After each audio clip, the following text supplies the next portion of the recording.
Hi guys, in this video I'm going to talk about some possible signs of vulnerable narcissistic abuse, that you might be in a relationship with a vulnerable narcissist. So first of all, vulnerable narcissism, that's more of the psychological term for sort of covert narcissism. Covert narcissism actually isn't in the DSM, but vulnerable narcissism is.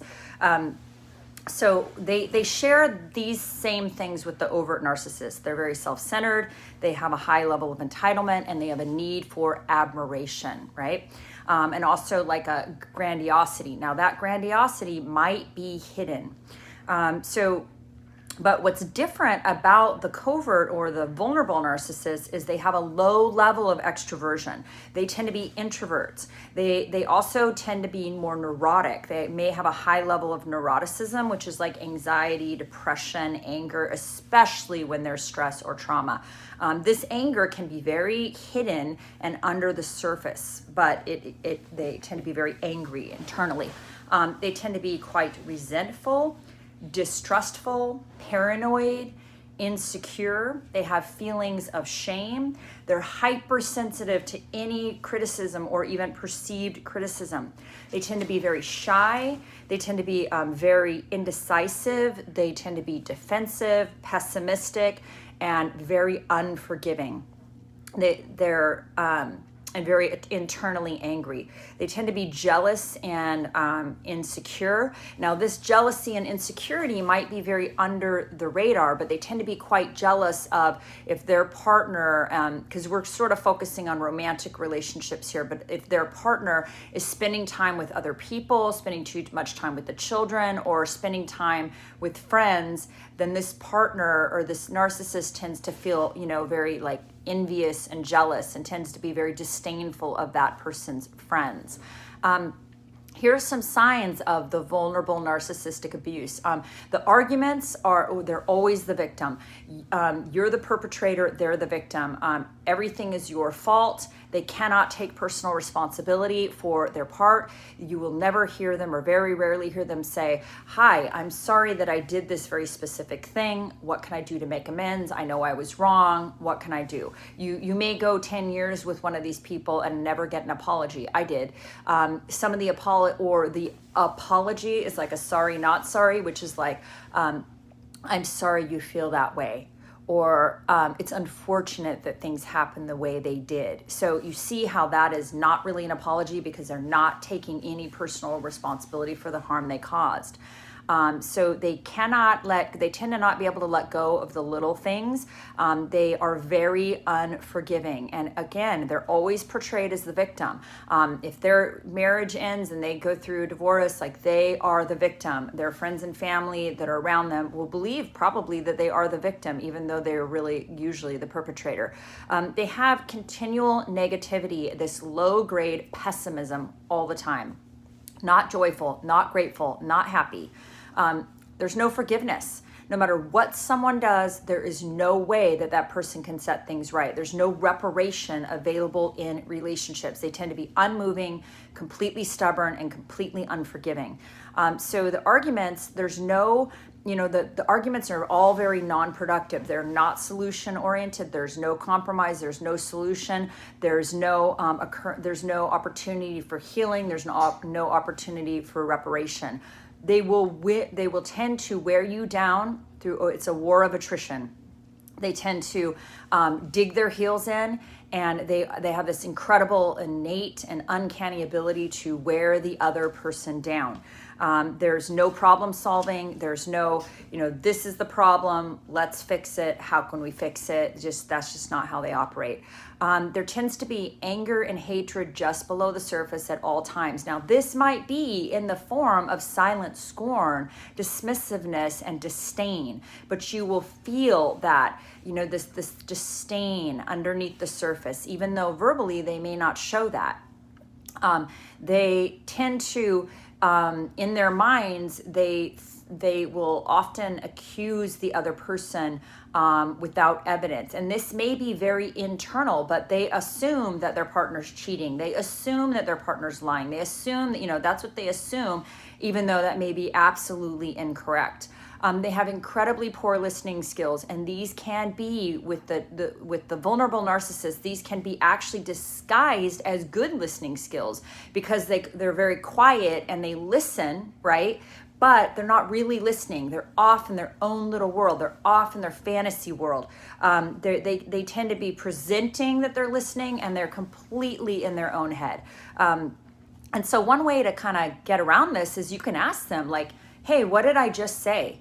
Do you understand what I just asked you? Let's talk about that. Can you repeat what I just said? Start, if you think you're in a relationship with one of these people, call them out on that. But what you might find out if you do that is that they will just stonewall you and they won't answer, or they'll give you, they're masters of giving the silent treatment, withholding. They are masters of withholding information. If you're in a relationship with somebody and you're married to them and you're asking for information and they're withholding it, that is a form of abuse. And notice that, you deserve to have information. Like they tend to use that for power and control. They are, they have disgust for their partner's friends. They're very jealous of any time spent with others. They have this silent scorn or sort of disgust that you may feel.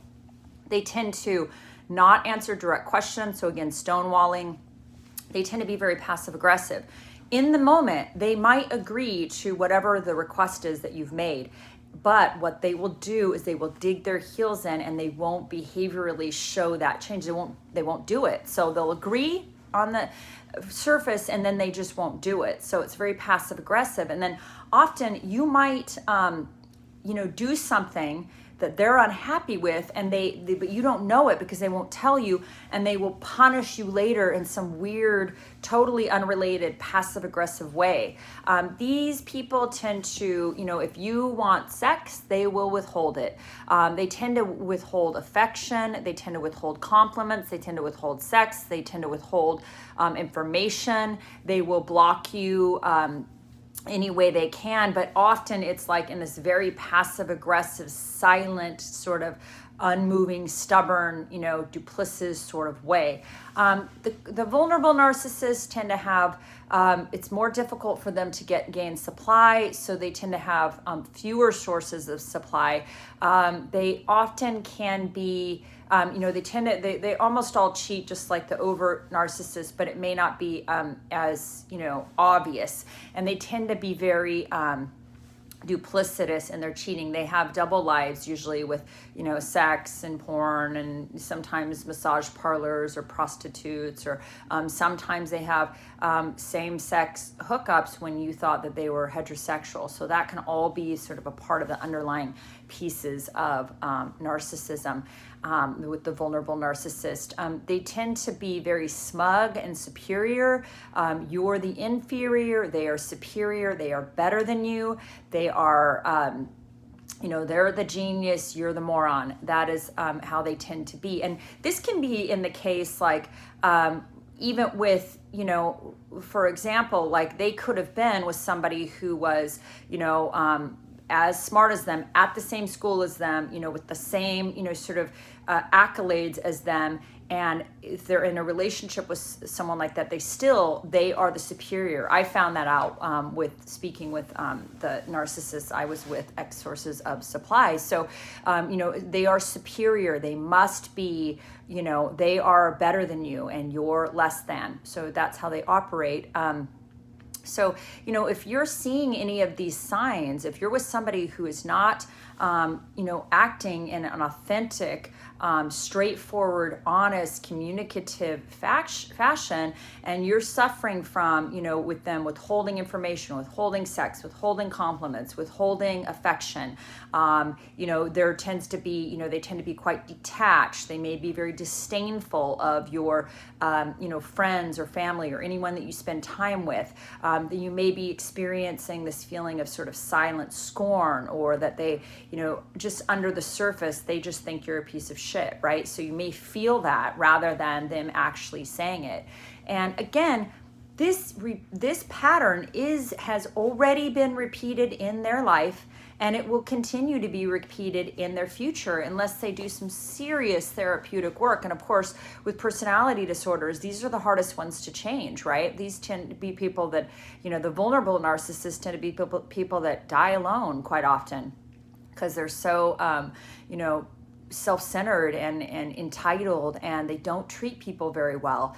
They don't tend to have very deeply connected relationships. If you look at their relationships with their friends and their family, these are very shallow surface relationships. These are not emotionally intimate relationships. They may be very polite on the surface, but they are not connected.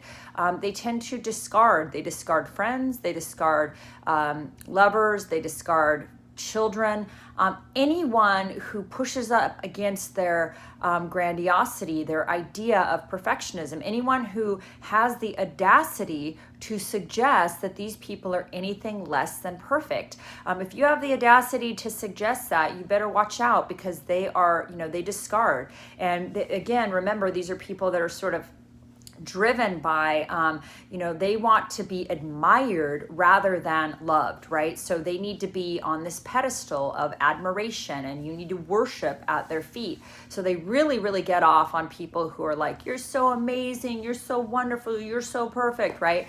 That's typically, what they really get off on. So, just know that they're operating in this very shallow currency of approval and validation, rather than the deeper currency of, authenticity, vulnerability, connectedness, true love, forgiveness, intimacy, working past difficulties, sticking together as a partnership, making things work, like that, stick-to-itiveness. They just don't have any of those qualities. They're not able to, sort of make those, bring those forth in their way of being.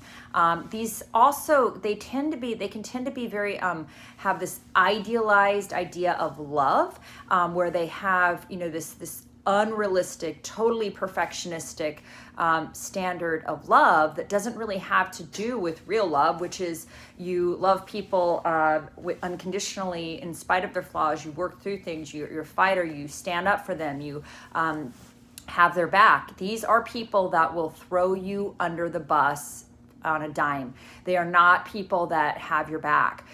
So unfortunately, if you're in a relationship with one, you don't feel like somebody is protecting you and has your back. So I don't know if any of this resonates with you, but if you have been in a relationship with a vulnerable or a covert narcissist, whether male or female, the statistics show that males tend to have a much higher rate of narcissism than females, but you certainly can have a female that is highly narcissistic. So I hope this helps you, and I hope that you are able to get yourself out of this dysfunctional relationship if you're in one, or get the proper therapy and help that you need, to sort of recover if you've come out of one of these relationships. Thanks so much, and I hope you have a wonderful day. Bye-bye.